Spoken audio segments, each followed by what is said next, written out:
Lots of stuff on the wind, lots of arguments about the Odyssey, Mr. Nolan and his gang. I'm really looking forward to it, mostly because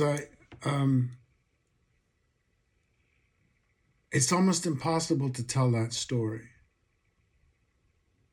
which lingers, I think, for many of us, like it did for my father, I know, as a sort of archetypal story of how this person lived and the community that he encountered along his road. I was remembering there's that great line, much have I seen and known, cities of men and manners, climates, council, governments, myself not least, but honored of them all. He's talking about going out into, on his travels, and he goes into different cultures and different states and different countries, really, and how he found how he valued the conversations that he had. And imagine that today with our sort of reclusive, xenophobic, we are Europe, we are America, we are this, we are that, kind of thing. It's just completely inappropriate. Anyway, imagine Socrates, Pericles, Aristotle's reaction should we tell them that they are the ancestors of Europe. In other words, the Golden Age of Greece. I guess they're going to scoop up the Homeric Age, though it was nearly 1,000 years before the Golden Age, as Europe, before Europe was even a notion in anybody's mind. I think Plato might squint in the Attic sun and mumble something like, oh, that's interesting. One controlling omnipotent God is a rather good idea. I wish we'd thought of that. King's anointed, that's very good, but seldom philosophical, I note. And what is this insane prescription of sex with boys? What's wrong with the modern Europe? End quote. But the others would be unimpressed. There's no moderation in all things, very little sense of dignity, no honor, one God, and hubris abounding. The fact is, from Solon to Sophocles, Egypt was held in awe by the Athenians, who were also rather jealous of the Minoans for their navy and protective sea. The famous war and incitement of their literature was fought in Asia. Asia tried to invade several times, but in very un-European fashion, Greek soldiers and scholars studied and venerated that famous Asian Cyrus the Great for his military genius and his Bill of Rights, the equivalent of an American extolling the virtues of Ho Chi Minh. Xenophon was a particular fan of Cyrus, making him non-xenophobic, so ill-suited as the source of Europe's awesome racisms. Ancient Greece made no saints. If we assume that Christianity is the great BC and AD of us all, the before and after of human history, we need to take the Golden Age off our Christmas list.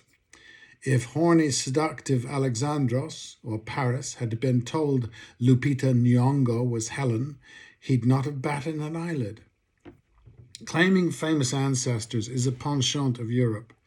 It is Europe that claimed late in the day of humanity, dated variously in 1095 with Pope Urban II's exhortation to crusade, or 1492, 700-odd years after Arabs and Muslims and Africans had civilized Spain and begun the great Christian European age of expulsion and pogrom. Thank you, Ferdinand and Isabella, to be the civilizing agents of humanity. Strange. Europe's unique claim to human supremacy must invent famous parents, though most of the ones selected, had they iPhones and social media, would have said, So poxy is the myth that modern anthropologists and cultural historians beweep the lost legion in the Teutoburg forest, because had the Romans won and Rome had conquered Gaul rather than just killing millions of them, Roman civilization would have spread and would have precluded Hitler. Grown-ups with shiny degrees from Dusseldorf. For a response, see Carl Jung. I don't deny European achievements, though I think industrialization and capitalism are overrated, but grant them that. Still, let's credit the Arab mathematicians and physicians, true inheritors of Galen and Pythagoras, while Roman Christians were burning libraries for bringing us the basics. Try to walk back the persecutions of Copernicus and Galileo do. Mythologize the killing of Caesar as an enlightened European strike against the tyranny of kings, then give us 2,000 years of the miserable inbred lot, and imagine Plato smiled from beyond. The supremacist tale is hard to construct. Employing many poets and other propagandists, attaching Hector and Lysander to the British Grenadiers, grenade throwers, in a jaunty tune makes my Disney blood tingle, but no more and no deeper. From Brutus and Cassius to John Adams and Thomas Jefferson, we do seem to have a knack for un-Hellenic heroizing, and need to do so while in fact Hitler was inspired in the ways of genocide by the US treatment of races in the way. He did say, who remembers the Armenians? It is documented, but perhaps a chortling Goebbels added, or the Cheyenne.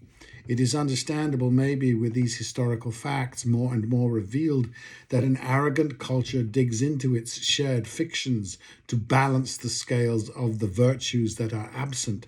But I'd suggest we enter the entire stream of humanity for ancestry and do what was done and said at the end of the 40-year golden age of Athens after Syracusa.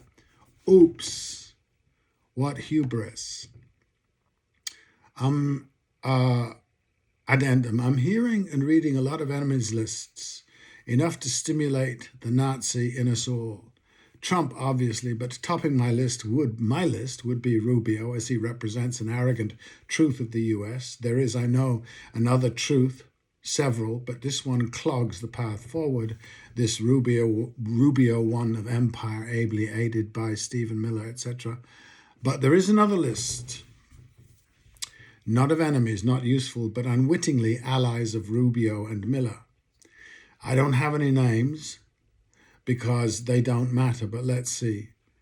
I would blame the group that sabotaged Bernie Sanders twice, the one that loved and funded apartheid in the Middle East since 1948, while at last condemning the one in South Africa.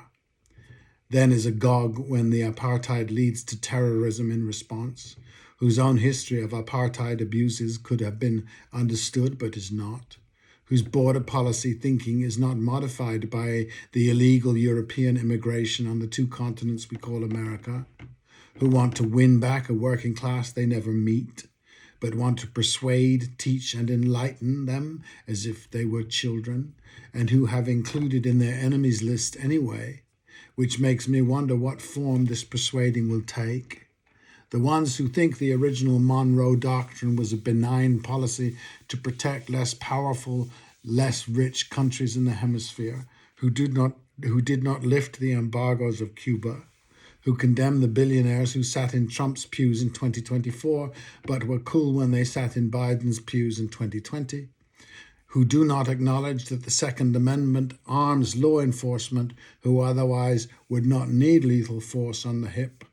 At last, the ones who insist a non-existent democracy is being threatened by a democratically elected administration and have a most woeful list of potentials for 2028, candidates who should make Rubio and Miller super happy and billionaires partying. The Trump administration looks like the pig behind the lipstick, and I'm just calling the lipstick to account.